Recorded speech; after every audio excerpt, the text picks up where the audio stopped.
Hello everyone. मैं अभिनव शुक्ला आपका बहुत बहुत स्वागत करता हूं लेट मी कोड के इस चैनल पर, जहां पर हम पाइथन लैंग्वेज सीख रहे हैं। और आज की इस वीडियो में हम देखने वाले हैं कि पाइथन में सेट क्या होता है।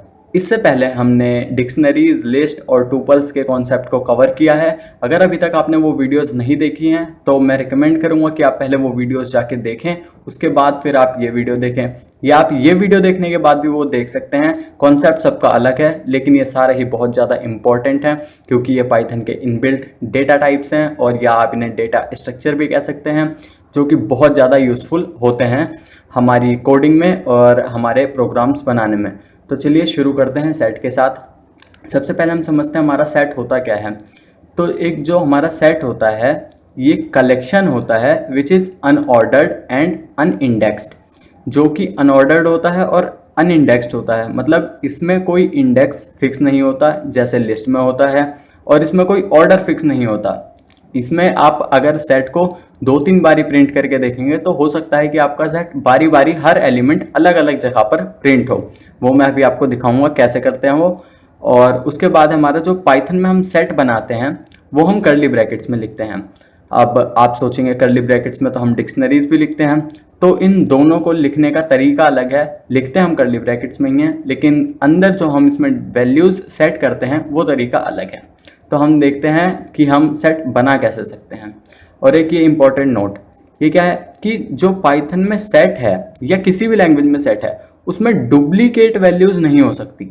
जैसा कि मतलब आपने अगर मैथ्स लैंग्वेज पढ़ी है और उसमें अगर आपने सेट के कॉन्सेप्ट को पढ़ा है नंबर थ्योरी में, तो आप उसमें सेट में आप डबल एलिमेंट यानी कि डुप्लीकेट वैल्यूज़ नहीं रख सकते। तो वो मैं अभी आपको दिखाता हूँ कैसे करते हैं।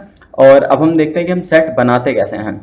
तो सेट बनाने के लिए हमें सबसे पहले अपने सेट का नाम लिखना है। जैसे यहाँ पे मैंने लिखा एस, उसके बाद यहाँ पे हमें कर्ली ब्रैकेट्स लगाने हैं, और उसके बाद फिर हमें यहाँ एलिमेंट्स देने हैं। अब जैसे मान लीजिए मैंने एलिमेंट्स दिया, एप्पल पहला एलिमेंट है, बनाना दूसरा एलिमेंट है, और चेरी तीसरा एलिमेंट है। और उसके बाद इसमें मैं और एलिमेंट्स ऐड कर सकता हूँ। मान लीजिए मैंने लिखा 4, 5, 6, 8। अब देखिए मैंने यहाँ पर 5 2 बारी लिखा है। तो अब क्या होगा अगर मैं प्रिंट करूँगा इस सेट को, तो आप देखिए यहाँ पर क्या होता है। देखिए एप्पल 5, 6, 8, चेरी, बनाना।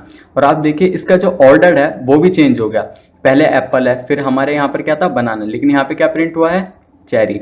और उसके बाद एप्पल के बाद तो हमारे यहाँ पर नंबर्स प्रिंट हो गए हैं। और जो मेरे ये नंबर्स 2 बारी थे 5 और 5, वो मेरा सिर्फ एक ही बारी प्रिंट हुआ है। तो इस तरह से आप सेट बना सकते हैं और इसको प्रिंट कर सकते हैं। अब हम देखते हैं कि हम अपने सेट के आइटम्स को एक्सेस कैसे कर सकते हैं। तो इसमें हम जैसे हम इंडेक्स से एक्सेस नहीं कर सकते बाकी, क्योंकि हम लिस्ट में इंडेक्स से एक्सेस कर सकते थे, या फिर हम डिक्शनरीज में की से एक्सेस कर सकते थे, उस तरह इसमें हम एक्सेस नहीं कर सकते। तो इसमें हम पहले सारे एलिमेंट प्रिंट करने के लिए क्या कर सकते हैं कि फॉर आई, यहाँ पर हम एक फॉर लूप लगाएंगे जब तक हमारी आई है। आई क्या है, यहाँ पर एक जो हमारी इन सारी वैल्यूज़ को रिप्रेजेंट करेगा वो यहाँ पर आई वेरिएबल है। तो for I in S, S यहाँ पर हमारा सेट है, जब तक आई सेट में है, यानी कि पहले यहाँ से शुरू होगा, फिर उसके बाद ये सब पे जाएगा और प्रिंट कर देगा आई। तो चलिए इसे रन करते हैं। देखिए एप्पल 5, 6, 8, चेरी, बनाना, ये मेरी सारी की सारी सेट की वैल्यूज़ प्रिंट हो गई हैं। तो आई होप आपको ये चीज़ें समझ आई होंगी। और अब हम देखते हैं कि हमारे सेट पे हम मेथड्स कौन से अप्लाई कर सकते हैं। तो आप यहाँ देखिए हमारे सेट पे अप्लाई होने वाले मेथड यहाँ पे बहुत सारे हैं। ऐड, क्लियर, कॉपी, डिफरेंस, या आप बहुत सारे, मैं इनका लिंक डिस्क्रिप्शन में डाल दूंगा। आप इसको जाइए और आपका होमवर्क यही है कि आप इन सारे के सारे मेथड्स को आप रन करके आप अप्लाई करके देखिए। मैं आज इस वीडियो में सिर्फ कुछ मेथड्स को दिखाने वाला हूँ कि हम कैसे कर सकते हैं। पहला मेथड है हमारा add, copy, pop, remove, update और ये क्लियर। मैं ये कुछ 6 मेथड्स हैं, ये मैं अप्लाई करके दिखाने वाला हूँ कि आप कैसे इस्तेमाल कर सकते हैं। लेकिन बाकी जो इतने सारे ये मेथड्स हैं ये आपको खुद करने हैं। इसका मैं लिंक डाल दूँगा डिस्क्रिप्शन में, वहाँ पे सारे ये आपके मेथड्स अवेलेबल होंगे। आप वहाँ जाइए और सारे मेथड्स को आप ज़रूर ट्राई करिए, क्योंकि इम्पॉर्टेंट हैं और ये बहुत ज़्यादा इम्पॉर्टेंट ये सारे के सारे हैं जो मैं आपको इस वीडियो में दिखाने वाला हूँ। तो देखिए अब आप सेट में आइटम ऐड कैसे कर सकते हैं। मेरे पास सेट बना हुआ है एस, तो मैं एस में एक नई वैल्यू ऐड करना चाहता हूँ, तो मैं एस डॉट ऐड लिखूँगा और उसके बाद मैं जो भी वैल्यू ऐड करना चाहता हूँ, मान लीजिए मैं यहाँ पर लिख देता हूँ लेट मी कोड, और मैं इसे रन कर देता हूँ। अब मैं अपने सेट को अगर प्रिंट करूँ, प्रिंट एस, तो क्या होता है, देखिए यहाँ पे लेट मी कोड मेरा इसमें ऐड हो चुका है। पहला मेरा ये अपना जो मेथड था सेट का ये हो गया है। अब देखिए, अब यहाँ पर एक कॉपी मेथड है। जैसा कॉपी मेथड हमारे बाकी के जो हमारे डेटा स्ट्रक्चर्स थे उसमें था, उसी तरह से सेम इसमें भी है कि मान लीजिए मैं अपने ये S1 नाम के सेट में इसको कॉपी कर लेता हूँ, s डॉट कॉपी, और ये क्या करेगा, ये रिटर्न कर देगा इसकी कॉपी। और अब मैं अगर प्रिंट करूँ किसको, S1 को, तो क्या होगा, ये देखिए इसकी कॉपी बिल्कुल एज इट इज़ प्रिंट हो गई है, क्योंकि जो हमारा ये कॉपी मेथड था इसने सेट को कॉपी कर दिया। उसके बाद अब हमारा पॉप मेथड है। पॉप मेथड हमने डिक्शनरीज में भी लिस्ट में भी देखा था, तो अब हम इसको पॉप मेथड कैसे कर सकते हैं इस्तेमाल। देखिए, अब मान लीजिए मैं यहाँ पर एक x नाम के वेरिएबल में स्टोर कर लूँगा जो कि मेरा पॉप मेथड रिटर्न करेगा।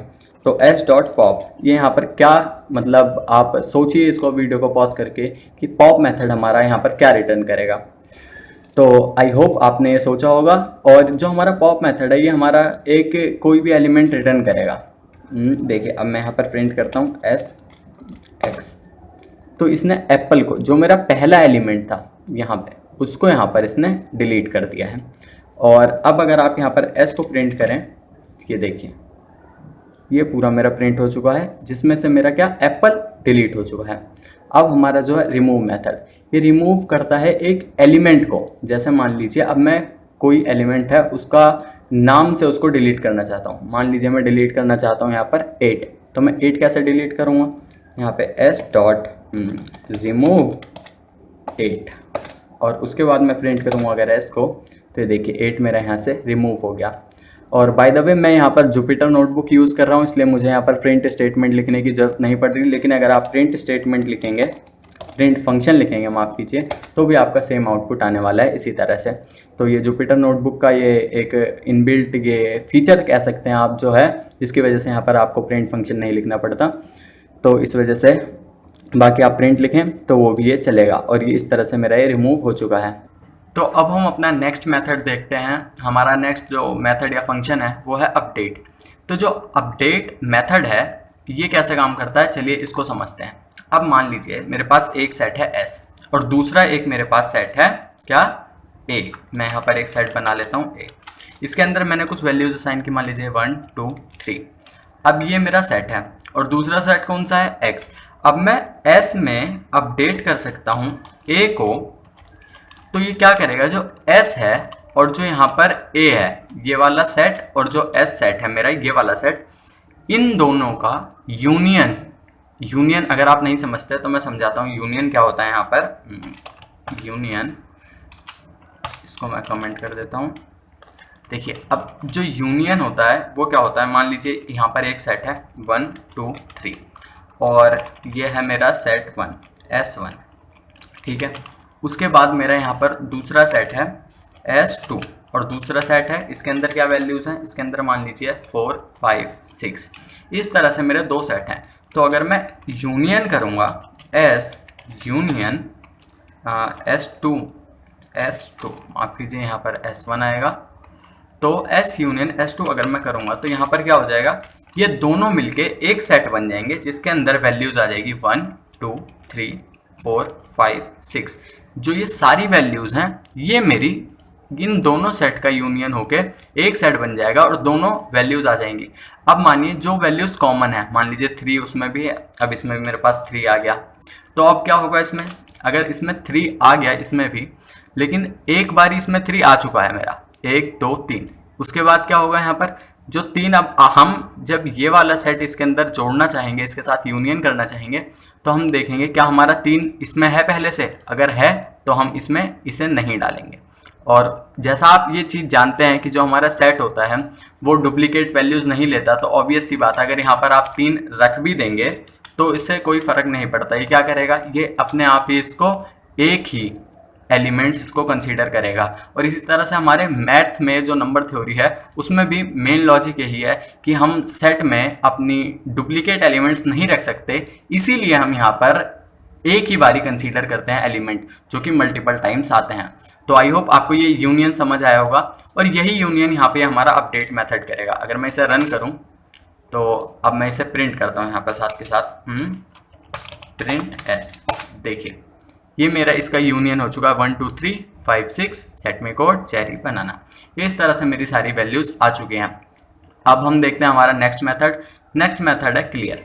ये हमारे सारे एलिमेंट्स को रिमूव कर देता है हमारे सेट से। देखिए एस डॉट क्लियर, इसको मैंने अप्लाई किया और उसके बाद अगर मैं यहाँ पर प्रिंट करूँ एस को, तो एस खाली है मेरा सेट और ये बिल्कुल एम्प्टी है, इसके अंदर कोई एलिमेंट्स नहीं है। अगर मैं यहाँ पर मान लीजिए फॉर लूप लगाऊं, for I in S print S, देखिए कोई वैल्यू प्रिंट नहीं, क्योंकि कोई इसके अंदर वैल्यू है ही नहीं। तो आई होप आपको ये सेट और सेट के मेथड समझ आए होंगे। अगर आपको ये समझ आए हैं तो आप वीडियो को लाइक करिए, अपने दोस्तों के साथ शेयर करिए और मिलते हैं नेक्स्ट वीडियो में। तब तक के लिए बाय, थैंक यू।